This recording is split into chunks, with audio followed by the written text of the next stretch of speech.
Hello my dear online students, welcome back to our channel पढ़ाई लिखाई। I hope you all are really doing well. आपके exams बहुत नज़दीक आने वाले हैं, अब आ ही गए हैं, ऑलमोस्ट आपकी डेट शीट अपलोड हो गई है CBSE पोर्टल पे। तो आज जो है हम लोग डिस्कस करने वाले हैं पी ब्लॉक एलिमेंट्स में ग्रुप 16 को। इससे पहले मैंने आप लोगों को ग्रुप 15 के सारे जो इम्पोर्टेंट टॉपिक्स हैं वो डिस्कस कर दिए हैं। वीडियोस आपको हमारे डिस्क्रिप्शन लिंक्स में मिल जाएंगे। और आज जो फर्दर हम उसी लेक्चर सीरीज़ को बढ़ाते हुए ग्रुप 16 की प्रॉपर्टीज़ को डिस्कस करेंगे। तो बिना टाइम वेस्ट करें आज के लेक्चर को हम लोग शुरू करते हैं।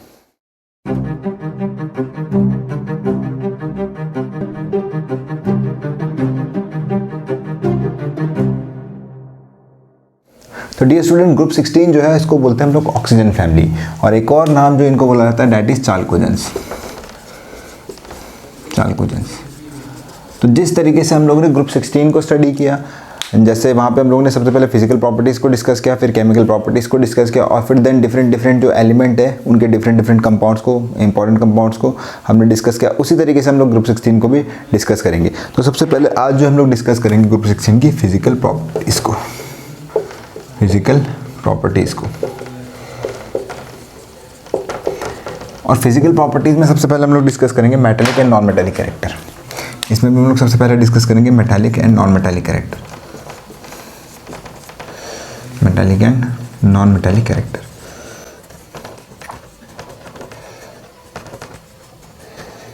तो अगर हम लोग देखें इस चीज़ को लेकर के, तो जब हम लोग नीचे की तरफ जाते हैं, तो जब नीचे जाते हैं हम लोग, तो नीचे जाने पर आपका क्या होता है, मेटालिक कैरेक्टर इंक्रीज करेगा। तो नीचे जाने की मतलब क्या है कि oxygen, sulphur, selenium, tellurium and polonium. अगर हम लोग ऊपर से नीचे की तरफ जा रहे हैं आपका, तो ऊपर से नीचे जाने पर आपका क्या होता है, मेटालिक कैरेक्टर इंक्रीज करता है।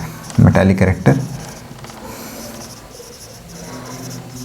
इंक्रीजेस, ठीक है। और इसमें भी अगर हम लोग बात करें बेटा, तो ऑक्सीजन और सल्फर जो होते हैं बेसिकली ये दोनों आपके नॉन मेटल्स होते हैं। ये दोनों प्रीडोमिनेटली कैसे होते हैं, आपके नॉन मेटल होते हैं। और जो सेलेनियम और टेल्यूरियम है आपका, दीज आर योर मेटलॉइड्स। ये कैसे होते हैं, आपके मेटलॉइड्स होते हैं, ठीक है। एंड जो आपके पास में पोलोनियम है, दिस इज योर मेटल। और पोलोनियम के बारे में मैं आपको एक बात बता दूं, आफ्टर बिस्मिथ, मैंने आपको बताया था कि आफ्टर बिस्मिथ जो होते हैं आपके पास में सारे के सारे क्या होते हैं, रेडियो एक्टिव होते हैं। And this one is your radio active. और एनसीईआरटी में मेंशन्ड भी है कि आपके पास में इसकी जो हाफ लाइफ होती है अप्रॉक्सीमेटली दैट इज़ 13.8 डेज। ये किसके बराबर होती है आपकी, 13.8 डेज के बराबर होती है। तो ये पहली प्रॉपर्टी आपके पास में कि नीचे जाने पर आपका क्या होता है, इस फैमिली के एलिमेंट्स का मेटालिक कैरेक्टर इंक्रीज करेगा। Now moving towards another property, second property जो हम लोग डिस्कस करने वाले हैं, वो है इनका इलेक्ट्रॉनिक कन्फिग्रेशन, ठीक है। सेकंड जो है आपका इलेक्ट्रॉनिक कन्फिग्रेशन। और किसी भी ग्रुप को डिस्कस करने के लिए, जैसे 16 ग्रुप है, ऑक्सीजन फैमिली है, इसी तरीके से किसी भी ग्रुप को डिस्कस करने के लिए उसका जो इलेक्ट्रॉनिक कन्फिग्रेशन है that is most important thing. अगर आपके पास में इलेक्ट्रॉनिक कन्फिग्रेशन आपको पता है तो आप आधी प्रॉपर्टीज तो ऐसे सीख जाते हैं। तो यूजुअली जो इसका सेकेंड पॉइंट है that is electronic configuration. Electronic configuration की अगर मैं बात करूं, तो जनरल जो इलेक्ट्रॉनिक कन्फिग्रेशन है वो है नोबल गैस, आपकी कोई नोबल गैस होगी, और देन NH2NP4, है ना, NH2NP4, ओके। और अगर हम लोग बात करते हैं ऑक्सीजन, सल्फर, सेलेनियम, टेल्यूरियम और पोलोनियम की, हर एक एलिमेंट के इलेक्ट्रॉनिक कन्फिग्रेशन को देखते हैं तो इसको इस तरीके से समझ सकते हैं। देखो ऑक्सीजन है, ऑक्सीजन का एटॉमिक नंबर कितना है, 8, देन आपके पास में कितना है, 16, ठीक है। 8 के बाद 8 का डिफरेंस होता है, देन कितना होता है, 18 का डिफरेंस होता है, it means it is 34। And then again आपके पास क्या होता है, 18 का डिफरेंस होता है and that is 52। And then आपका 32 का डिफरेंस होता है, इट मीन्स इट इज़ 84, ठीक है। तो मैंने आपको बताया था कि यहाँ से यहाँ तक का जो गैप है 8 है, ये वाला गैप कितना है, 8 का है, और ये गैप कितना आपका 18 का है, and then sorry this one is 18, and ये गैप कितना आपका 32 का है। एंड इन्हीं को क्या नाम दिया था हम लोगों ने, इन्हीं को स्टूडेंट्स हम लोग बोलते हैं magic number. These are magic numbers, इनको बोला जाता है magic numbers. These are your magic numbers, ठीक है। इनको हम लोग मैजिक नंबर बोलते हैं, ओके। नाउ इनकी इलेक्ट्रॉनिक कन्फिग्रेशन की बात करें, अगर इलेक्ट्रॉनिक कन्फिग्रेशन लिखते हैं इनका, तो जो इसके ऑक्सीजन से पहले की जो नोबल गैस है उसका कन्फिग्रेशन आएगा, यानी हीलियम आएगा। और हीलियम, देखिए आपको क्या याद रखना, ऑक्सीजन का एटॉमिक नंबर 8 है, और 8 से पहले की जो नोबल गैस है दैट इज़ हीलियम, है ना। और 8 के बाद की जो नोबल गैस है वो नियॉन। तो आपको एटॉमिक नंबर के बेसिस पे आप इलेक्ट्रॉनिक कन्फिग्रेशन लिखना सीख सकते हैं। तो यानी क्या हो जाएगा आपका 2s2 2p4, और देन आपके पास में नियॉन आएगा, नियॉन क्या हो जाएगा आपका 3s2 3p4 ठीक है। देन आपके पास में क्या आएगा, नियॉन के बाद आर्गन, यानी 34 से जो पहले की जो नोबल गैस है दैट इज योर आर्गन, और ये क्या हो जाएगा आपका 3d10 4s2 और 4p4। ओके, देन आपके पास में 52 की बात आ जाती है। Then this is your argon के बाद क्या आता है क्रिप्टन, क्रिप्टन क्या होगा आपका 4d10 5s2 and 5p4 and then afterward उसके बाद आपका क्या आएगा xenon दैट इज 4f4d10 अपना 5f14 4f14 5d10 6s2 and 6p4। ठीक है, ये आपका क्या है डिफरेंट इलेक्ट्रॉनिक कन्फिग्रेशन है। नाउ एक चीज़ है यहाँ पे आपके पास में, जो ये एलिमेंट का जो लास्ट वैलेंस शेल, इसकी बात करूँ मैं, जो आपके पास में लास्ट शेल है, ये आपका रिप्रेजेंट करता है किसको, बेसिकली ये आपका रिप्रेजेंट करेगा पीरियड को, कि कौन से पीरियड को ये बिलोंग करता है। तो अगर हम लोग इसकी बात करें तो this belongs to second period, ये किसको बिलोंग करेगा आपका सेकंड पीरियड को, और ये जो आपका बिलोंग करेगा थर्ड पीरियड को, ये किसको बिलोंग करेगा आपका थर्ड पीरियड को। उसी तरीके से किसको बिलोंग करेगा आपका फोर्थ पीरियड को, ये किसको बिलोंग करेगा आपका फिफ्थ पीरियड को, और ये किसको बिलोंग करेगा आपका सिक्स्थ पीरियड को। ठीक है, और अगर हम लोग बात करें ओवरऑल इनके वैलेंस शेल इलेक्ट्रॉन्स की बात करें, तो जो वैलेंस शेल इलेक्ट्रॉन है, ये जो सेट ऑफ ऑर्बिटल्स हैं जिनमें इलेक्ट्रॉन प्रेजेंट, आपके जो सब शेल्स हैं जो ये इलेक्ट्रॉन कैरी करें, तो इनके जो वैलेंस शेल में इलेक्ट्रॉन है यानी आउटर मोस्ट शेल में वो कितने हैं, आउटर मोस्ट शेल में जो इलेक्ट्रॉन है दैट इज 6। ठीक है, कितने इलेक्ट्रॉन है इनके पास 6, यानी यही जो 6 है आपके पास में, ये क्या करेंगे, ये आपके बॉन्डिंग में टेक पार्ट करेंगे। एक बार इसको आप लोग नोट कर लीजिए। तो डियर स्टूडेंट, ये तो था इनका जनरल इलेक्ट्रॉनिक कन्फिग्रेशन। अगली जो हम लोग डिस्कस करने वाले, नेक्स्ट जो पॉइंट हम लोग डिस्कस करने वाले वो है इनका मेल्टिंग पॉइंट, बॉइलिंग पॉइंट और डेंसिटी। ठीक है, थर्ड जो हम लोग पॉइंट डिस्कस करेंगे that is melting point, boiling point and density. ठीक है, तो जनरली अगर मैं आपसे बात करूं, मेल्टिंग पॉइंट डेंसिटी जो होती है आपकी डाउन द ग्रुप क्या करेगी, इंक्रीज करेगी।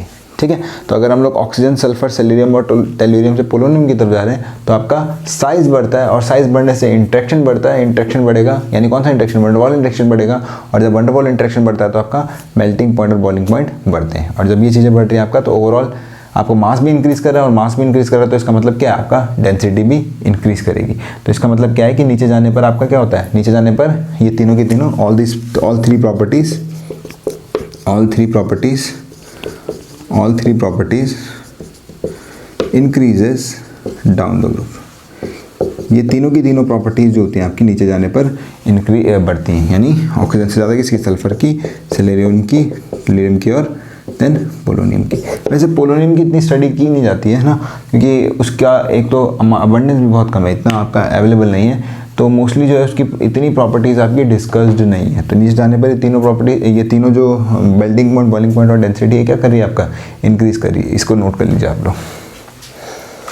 ठीक है, ना अगर हम बात करें किसकी, हम इनकी एग्जिस्टेंस की बात करें, थर्ड पॉइंट है जो, अगर इनकी एग्जिस्टेंस की बात करते हैं हम लोग, फोर्थ पॉइंट की अगर हम लोग बात करें दैट इज एग्जिस्टेंस।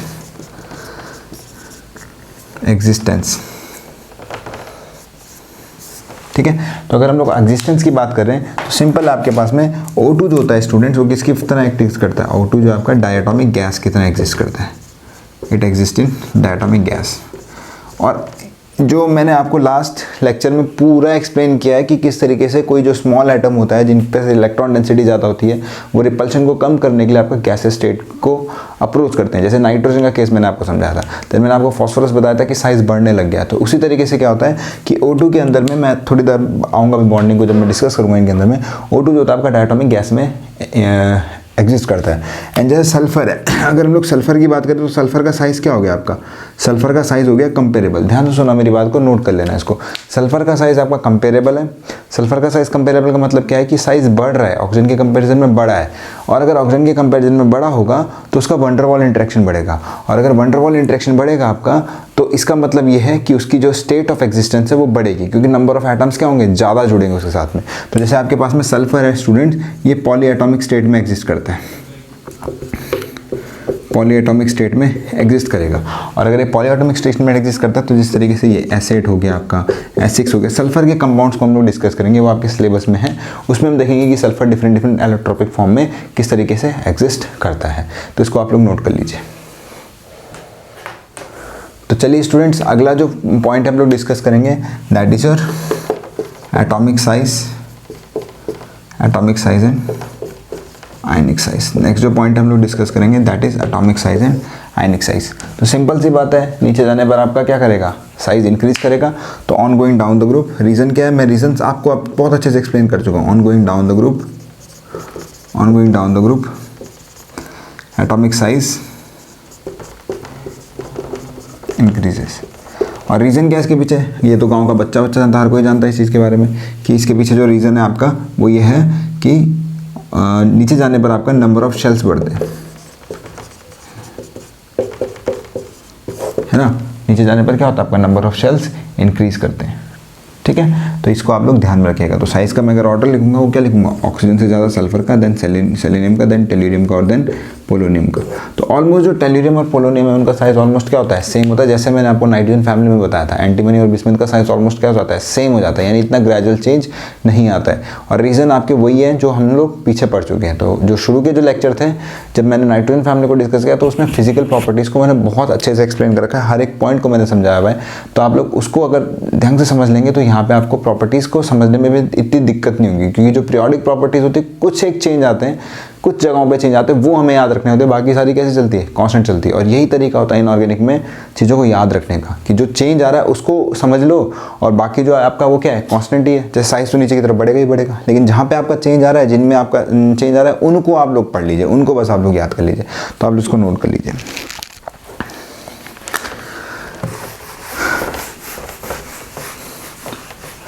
तो चलिए नेक्स्ट जो हम लोग डिस्कस करेंगे वो डिस्कस करेंगे स्टूडेंट्स आयनाइजेशन एंथैल्पी को।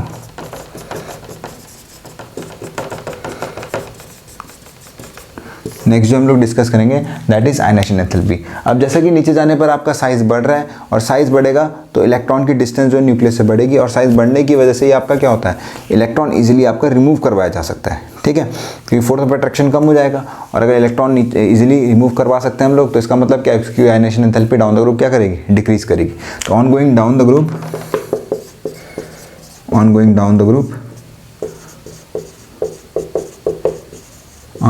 Group ionisation enthalpy increases. नीचे जाने पर क्या होता है, आपका आयनाइजेशन एंथैल्पी इंक्रीज करती है। और रीज़न क्या है, अगेन रीज़न आपके पास में सिंपल सा है, वो ये कि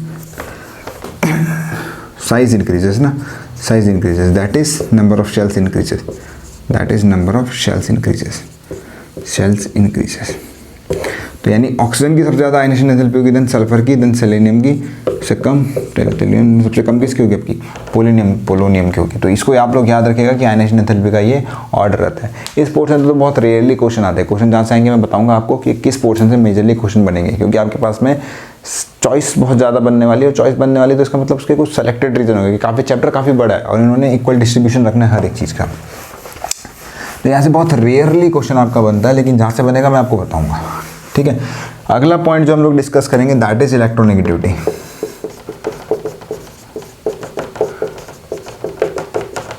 तो देखिए यहाँ पे जो है मैं आप लोगों को बता दूं, मैं फिर से आपको बता रहा हूँ कि मैंने आपको सारी जो फिजिकल प्रॉपर्टीज़ किस तरीके से वेरी करती हैं, कैसे होती हैं, वो सब मैं आपको 15 ग्रुप में जब डिस्कस करा था तो हर एक चीज़ को मैंने एक्सप्लेन करके चला था। आपको वही कॉन्सेप्ट यहाँ पे लगाना है, सीधी सी बात है। तो एक को आप अच्छे से समझ लीजिए तो बाकी चीज़ें आपको ईजिली समझ में आ जाएंगी, ठीक है। अब देखिए अगर हम लोग बात करते हैं इलेक्ट्रोनेगेटिविटी की, तो इलेक्ट्रोनेगेटिविटी कई बच्चे कन्फ्यूज रहते हैं इलेक्ट्रोनेगेटिविटी को लेकर के, इलेक्ट्रॉन की एंथैल्पी के लेकर के। और दोनों ही कैसी है, बहुत अलग चीज़ें हैं, दोनों ही आपकी क्या है, बहुत अलग चीज़ें। इलेक्ट्रोनेगेटिविटी में क्या होता है आपका कि जो शेयर्ड पेयर्ड है उनको इलेक्ट्रॉन्स को अपनी तरफ खींचना, जो शेयर्ड पेयर्ड इलेक्ट्रॉन है, कोवेलेंटली बॉन्डेड मॉलिक्यूल है, उसमें इलेक्ट्रॉन को खींचना, वो क्या कहलाया जाता है, आपका इलेक्ट्रोनेगेटिविटी कहलाया जाता है, ठीक है। और इलेक्ट्रॉन गेन एंथैल्पी क्या होता है कि एक्सटर्नल कोई आइसोलेटेड स्टेट में इलेक्ट्रॉन को गेन करना, और दोनों ही क्या आपकी डिफरेंट चीज़ें हैं, ठीक है। तो इससे आप लोग कभी भी कंफ्यूज मत होइएगा, क्योंकि यहाँ पे इलेक्ट्रोनेगेटिविटी का पैटर्न कुछ और रहेगा और इलेक्ट्रॉन गेन एंथैल्पी का पैटर्न कुछ और रहेगा। तो इलेक्ट्रोनेगेटिविटी की बात करें तो decreases down the group, down the group. तो डिक्रीजेस डाउन द ग्रुप का मतलब क्या है, सबसे ज़्यादा इलेक्ट्रॉनेगेटिविटी किसकी होगी, ऑक्सीजन की, देन किसकी होगी, सल्फर, सेलेनियम, टेल्यूरियम, और देन किसकी होगी, सबसे लीस्ट होगी आपकी पोलोनियम की। ओके, ऑक्सीजन की इलेक्ट्रॉनेगेटिविटी सबसे ज़्यादा है, देन सल्फर की उससे कम है, सेलेनियम, देन टेल्यूरियम, और देन किसकी सबसे कम आपकी, पोलोनियम की। और रीज़न क्या है, अगेन रीज़न एक कॉमन रीज़न है, रीज़न वो ये है कि going down the group size increases. Size से ही आप जो ग्रुप में कोई भी प्रॉपर्टी अगर आपको डिस्कस करनी है, मोस्ट ऑफ द प्रॉपर्टीज आपकी किससे एक्सप्लेन होंगी, आपकी साइज के बेसिस पर होंगी। ठीक है, इस चीज़ को ध्यान में रखिएगा कि जो मोस्टली जो प्रॉपर्टीज़ हैं आपकी ग्रुप के अंदर में वो किससे डिस्कस होने वाली है, वो मोस्टली आपका साइज के बेसिस पर डिस्कस होने वाली है। इस चीज़ को ध्यान में रखिएगा। ठीक है, तो इसको आप लोग नोट कर लीजिए। एक सीरीज़ भी मैंने आप लोगों को लिखवाई थी, अगर याद होगी, इलेक्ट्रोनेगेटिविटी की सीरीज़। वो ये है कि आपके पास में फ्लोरीन,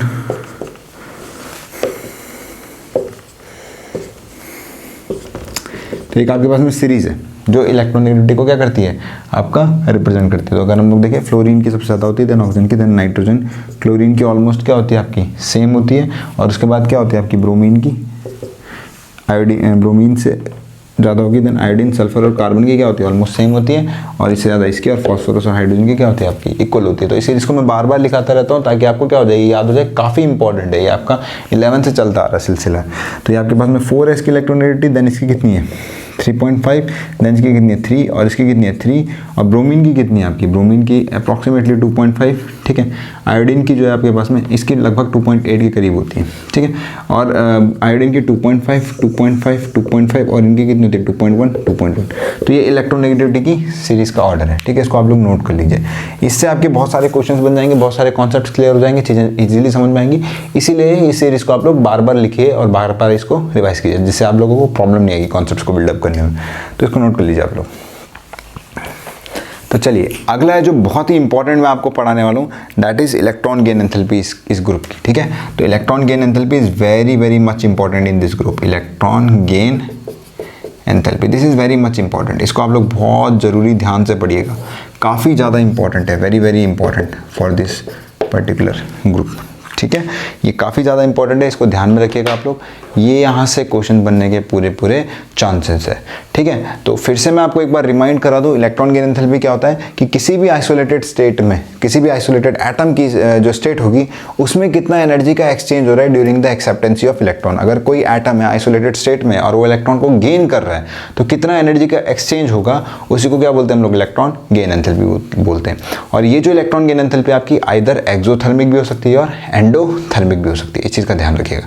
ठीक है, और इस ग्रुप की अब हम लोग बात करें, देखिए समझना, ध्यान से समझना, यहीं पे आपका चेंज आएगा और इस चेंज को आपको याद रखना है, क्योंकि मैंने आपको बताया नॉर्मल को सीधा याद करने का तरीका क्या है। कुछ चीज़ें जो आपकी कांस्टेंट चल रही है, लेकिन चेंज जहाँ पे आएगा आपको क्या करना है, उसको ध्यान में रखना है। तो सिंपल सी मैं आपको एक बात बताता हूँ कि नीचे जाने पर क्या होता है, आपका साइज बढ़ता है। ठीक है, नीचे जाने पर क्या करेगा, आपका साइज इंक्रीज करेगा। और अगर नीचे जाने पर साइज इंक्रीज कर रहा है तो इसका मतलब क्या है, इलेक्ट्रॉन को लेने की टेंडेंसी कम हो जाएगी। इलेक्ट्रॉन को लेने की टेंडेंसी क्या हो जाएगी, कम हो जाएगी। तो कहने का मतलब ये है कि इलेक्ट्रॉन को लेने की जो सबसे ज़्यादा टेंडेंसी है वो किसके अंदर होनी चाहिए थी, ऑक्सीजन के अंदर, देन सल्फर के अंदर, then selenium, then tellurium, and then least में किसकी होनी चाहिए थी, पोलोनियम के अंदर। लेकिन बेटा ये सीरीज होती नहीं है। ठीक है, ध्यान से मैं फिर से बता दूं आपको, इलेक्ट्रॉन गेन एंथैल्पी का मतलब क्या है कि इलेक्ट्रॉन को गेन करने की टेंडेंसी आइसोलेटेड स्टेट के अंदर में। और जैसा कि हमें पता है कि नीचे जाने पर साइज बढ़ता है, साइज बढ़ता है तो इलेक्ट्रॉन को लेने की टेंडेंसी कम हो जाएगी। लेकिन होता क्या है, होता यह है कि यानी ऑर्डर ये होना चाहिए था, लेकिन इस केस में इस तरीके से ऑर्डर डील नहीं करते हैं। इसके केस में क्या होता है, आपके पास में सल्फर की सबसे ज़्यादा होती है, देन सेलेनियम की, देन टेल्यूरियम की, और सबसे लीस्ट किसकी होती है, ऑक्सीजन की। सबसे लीस्ट किसकी होगी, आपकी ऑक्सीजन की। ध्यान में रखिएगा, this is one of the important series और यहाँ से आपका क्वेश्चन बन सकता है। ठीक है, अब रीज़न क्या है इसके पीछे कि ऑक्सीजन की सर सबसे मिनिमम क्यों है इलेक्ट्रॉन गेन एंथैल्पी। देखो, पोलोनियम को तो हम काउंट ही नहीं करते क्योंकि पोलोनियम कैसा हो जाता है, आपका मेटल हो जाता है। लेकिन बाकी सब में नॉन मेटेलिक कैरेक्टर है आपके पास में, तो उनमें हम लोग डिस्कस करते हैं। और सल्फर की क्या होती है, सबसे मैक्सिमम इलेक्ट्रॉन गेन एंथैल्पी होती है, यानी इसमें एनर्जी का एक्सचेंज सबसे ज़्यादा होगा सल्फर के केस में। अब इसके पीछे रीज़न जानते हैं हम लोग क्या है। देखिए, रीज़न क्या है इसके बीच में कि ऑक्सीजन का जो साइज़ है ये बहुत छोटा है, स्मॉल साइज़ है। ऑक्सीजन का जो साइज़ है स्टूडेंट, बहुत छोटा साइज़ है। ठीक है, और अगर छोटा साइज़ है तो इस पर क्या होगा, जब मैं इलेक्ट्रॉन ऐड करूँगा, when electron added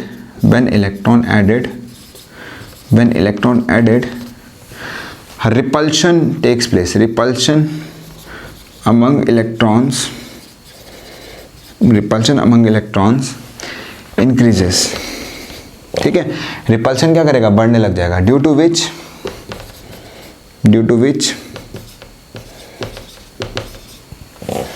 tendency to accept electron decreases. इससे क्या होगा, इलेक्ट्रॉन को एक्सेप्ट करने की टेंडेंसी कम हो जाएगी, और इसी वजह से क्या होता है, जो इलेक्ट्रॉन गेन एंथैल्पी होती है ऑक्सीजन की क्या होती है, मिनिमम होती है।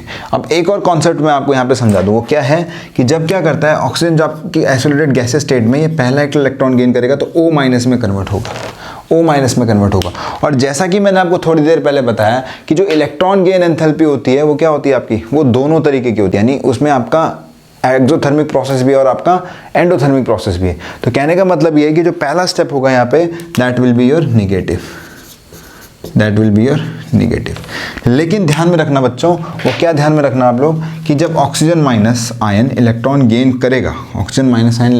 करेगा, तो जब ये कन्वर्ट होगा O-2 में, ये जो स्टेप होता है कैसा होता है आपका, दिस इज योर, क्योंकि इलेक्ट्रॉन एक एक करके गेन किए जाते हैं, ये पॉजिटिव होता है। तो यहाँ से भी एक नोट बना के लिख लीजिएगा, नोट क्या लिखेगा कि एडिशन ऑफ इलेक्ट्रॉन टू, ही याद रहेगा आप लोगों को, addition of electron to an anion is always, छोटी छोटी चीज़ें है ना, भाई देखो केमिस्ट्री के अंदर में छोटी छोटी चीज़ों को ध्यान में रखना पड़ता है, उसी से कॉन्सेप्ट बिल्डअप होते हैं। अगर आप स्किप कर जाओगे तो चीज़ें बहुत प्रॉब्लमेटिक हो जाती हैं। उन्हीं बच्चों को प्रॉब्लम आती है केमिस्ट्री के अंदर में जो चीज़ों को स्किप कर देते हैं। स्किप नहीं करना है यहाँ पे, हर एक पॉइंट को आपको जोड़ के समझना है। अगर आप जोड़ के पढ़ोगे तो इजीली आपको सारी चीज़ें समझ में आएंगी। तो क्या होता है generally, addition of electron to an anion is always endothermic process. हमें हमेशा क्या करना पड़ता है, क्योंकि इलेक्ट्रॉन का रिपल्शन होगा और उस इलेक्ट्रॉन के रिपल्शन को काउंटर करने के लिए या कम करने के लिए हमें क्या करना पड़ेगा, हमेशा हमें एनर्जी देनी पड़ेगी। ठीक है, इसको ध्यान में रखिएगा। तो ओवरऑल जो होता है स्टूडेंट्स, ओ गैसेस एटम ने 2 इलेक्ट्रॉन को गेन किया और 2 इलेक्ट्रॉन को गेन करने के बाद में O-2 में कन्वर्ट हुआ। तो ओवरऑल जो प्रोसेस होगा आपका कैसा होता है, ये एंडोथर्मिक होता है। ओवरऑल जो प्रोसेस होता है आपका एंडोथर्मिक होता है। पहला जो स्टेप होगा, पहला जो प्रोसेस होगा यहाँ पे, पहला प्रोसेस जो होगा आपका, वो आपका एक्सोथर्मिक होगा। बाकी के सारे प्रोसेस कैसे होंगे, यानी जो बाकी के ओवरऑल जो स्टेप होगा आपका, क्योंकि इलेक्ट्रॉन एक साथ नहीं लिए जाते, वो एक एक करके लिए जाते हैं। ठीक है, वो कैसा होगा आपके पास में, एंडोथर्मिक होगा। इसको नोट कर लीजिए। ठीक है, तो चलिए लास्ट जो हम लोग डिस्कस करेंगे। देखिए एक क्वेश्चन मैं आपको बता दूं, शायद मैंने आपको 15 ग्रुप में भी समझाया था, वो ये कि students IE1 of nitrogen is greater than that of IE1 of oxygen. इसको ध्यान में रखिएगा, बहुत इंपॉर्टेंट है और इसको मैंने बहुत अच्छे से एक्सप्लेन भी कर रखा है। मैं इसलिए दोबारा रिमाइंड करा रहा हूँ आप लोगों को, ताकि आपको ये चीज़ याद रहे। आप लोग मेरा जो पहला लेक्चर होगा फिजिकल प्रॉपर्टीज़ को लेकर के, जो लेक्चर होगा मेरा नाइट्रोजन फैमिली का, उसको आप देख सकते हैं, वहाँ पर मैंने इसको बहुत ही अच्छे तरीके से एक्सप्लेन कर रखा है। तो ये आप लोग ध्यान में रखिएगा, इसका पूरा एक्सप्लेनेशन आपको मेरी पुराने लेक्चर वीडियो में मिल जाएगा। तो चलिए नेक्स्ट जो हम लोग डिस्कस करेंगे इस ग्रुप को लेकर के, वो डिस्कस करेंगे हम लोग कैटिनेशन। वैसे मैं आपको बता ही चुका हूँ, क्या बता चुका हूँ आपके पास में, कि जो ऑक्सीजन होता है वो डायटोमिक गैस में मिलता है। ठीक है, और ऑक्सीजन ऑनवर्ड जब हम लोग डिस्कस करते हैं ग्रुप्स को, तो उनके पास टेंडेंसी होती है चेन फॉर्मिंग टेंडेंसी, और उसके पीछे रीज़न क्या है उनका, साइज़ होने का। अगर साइज़ बढ़ेगा आपका तो इंट्रैक्शन बढ़ेगा, और अगर इंट्रैक्शन बढ़ेगा तो उसके बाद ज़्यादा टेंडेंसी होगी किस चीज़ को लेकर के, ज़्यादा टेंडेंसी होगी आपका कैटिनेशन शो करने को लेकर के। और इसका जो सॉलिड रीज़न है हम लोग केमिकल बॉन्डिंग से समझते हैं, वो क्या है कि ऑक्सीजन जब जनरेट करता है O2, तो इसमें जो ओवरलैपिंग होती है स्टूडेंट्स 2p पाई की है। किसके 2p पाई की है। और अगर सल्फर आपका 2p पाई, अगर ये मल्टीपल बॉन्ड बनाने जाए, 2p पाई फॉर्म करने जाए, ये 3p पाई फॉर्म करेगा, जो कि बहुत पुअर होती है। ठीक है, तो ये पुअर होने की वजह से इसके पास टेंडेंसी होती है कि अपना मल्टीपल बॉन्ड फॉर्म ना करे, बॉन्ड बनाने के ताकि स्टेबलाइज कर सके। तो ये किस में चला जाता है आपका, कैटिनेशन शो करता है। ठीक है, और यही रीज़न भी इनके मल्टीपल बॉन्ड, ये जो कैटिनेशन टेंडेंसी है, ये आपको मैंने थोड़ी देर पहले बताया मेल्टिंग पॉइंट और बॉइलिंग पॉइंट को लेकर के, ये एक वन ऑफ द रीज़न बन जाते हैं इनके high melting point, boiling point बनने का भी। हाई मेल्टिंग पॉइंट BP इसीलिए आपका इंक्रीज करता है, ये तीनों चीज़ें भी, ये भी आपका रीज़न बन जाता है। और ये मैं आपको समझा चुका हूँ थोड़ी देर पहले कि इंट्रैक्शन आपका बनता है। तो इस तरह की कहानी आपकी चलती है। ठीक है, तो जैसे आपने नाइट्रोजन में पढ़ा है कि वहाँ पे नाइट्रोजन के पास मल्टीपल बॉन्ड, मैंने बहुत अच्छे से एक्सप्लेन किया, उसको समझना। नाइट्रोजन को लेकर के मल्टीपल बॉन्ड आपका क्या है, ज़्यादा फेवरेबल है इन कंपेयर टू फॉस्फोरस को। फॉस्फोरस बनाएगा, लेकिन वो कैसा बनाएगा आपका 2p D पाई है ना, D पाई बॉन्डिंग के लिए जाता है, okay, most of the cases में।